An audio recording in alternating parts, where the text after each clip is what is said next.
on a eu des questions entre-temps. Alors, j'ai quelqu'un qui me demande, est-ce que vous vendez des données, des Alors, données on ne vend crédit? pas les données. En fait, on a travaillé quand même dans pas mal de pays. Très souvent, il y a quand même des démarches open data, surtout en France, en Europe. Ce qui fait que on est, Ouais, parce que attends, on est donc ce qu'on fait, c'est qu'on se connecte généralement à ces données.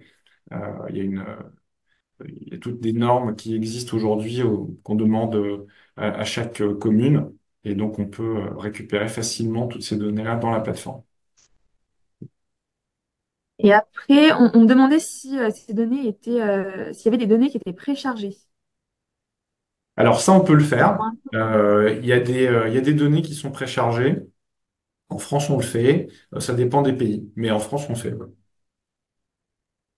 D'accord. Je regarde le chat.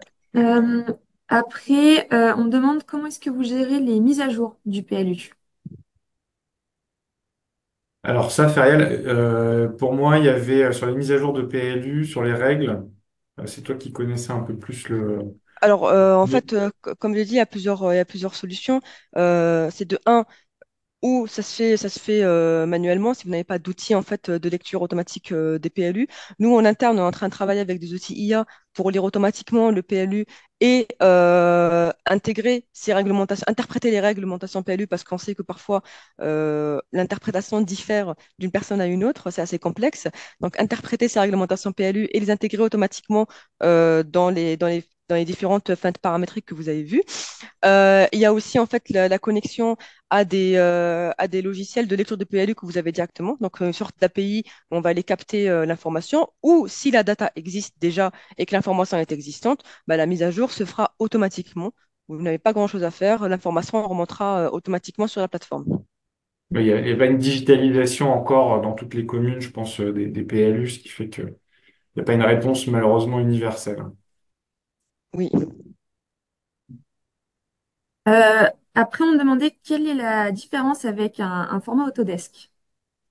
Alors, contrairement à Autodesk, nous, on est vraiment en fait sur un format d'environnement commun sur lequel tout le monde va travailler. Donc, vous n'allez pas avoir 1000 logiciels, vous n'allez pas avoir un logiciel de prospection de prospection foncière à côté, un logiciel pour le PLU, ensuite un autre pour aller voir en fait justement les données SIG. C'est vraiment en fait un environnement qui va gérer votre projet de la partie foncière jusqu'à la livraison du projet, parce que aussi on a d'autres audits qui vont gérer en fait le chantier, la construction du chantier et et toute cette vie-là. Donc et vous resterez dans le même environnement et vous avez cette continuité. Et on a aussi cette partie de la gestion de données qui fait qu'il n'y a aucun risque d'erreur possible. On ne va pas avoir 1000 fichiers à se demander quel est le dernier fichier, quelle est la dernière mise à jour. Ça sera automatiquement le dernier projet, la dernière mise à jour, avec les bons rôles et les bons accès. Donc ça, c'est la force de nos outils aujourd'hui. Alors, je ne sais pas si Fabrice, tu vois Ouais, non, une autre force. non, non, mais c'est Il y en a exactement beaucoup, ça. Et mais d'ailleurs, c'est pas dans la promotion immobilière, il y a aussi, vous savez, les agences de développement qui font du redéveloppement de friches industrielles. Et en fait, ça fait partie des utilisateurs de notre plateforme parce qu'ils se retrouvent comme des entités créées avec comme mission de développer une zone. Et ils doivent être en contact avec les élus, parfois de plusieurs communes, et gérer tous les impacts euh, en termes alors, il y a la pollution des sols, évidemment, mais après, une fois qu'on commence à construire, il y a l'impact sur toute la mobilité et potentiellement sur le logement.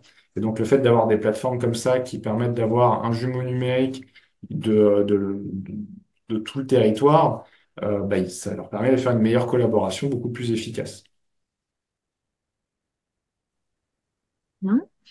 J'avais aussi une personne donc, qui est chef d'un projet visant au développement de trois bâtiments pour une école d'ingénieurs, donc MO public, qui demandait en fait si ce type d'outil était valable pour lui, qui en fait n'a qu'un projet de construction de trois bâtiments et que c'est très ponctuel. Et du coup, il demandait en plus si qu'est-ce que c'était les tarifs de commercialisation, licence, abonnement annuel, comment ça se passait. Alors, les tarifs, ils dépendent du nombre d'utilisateurs.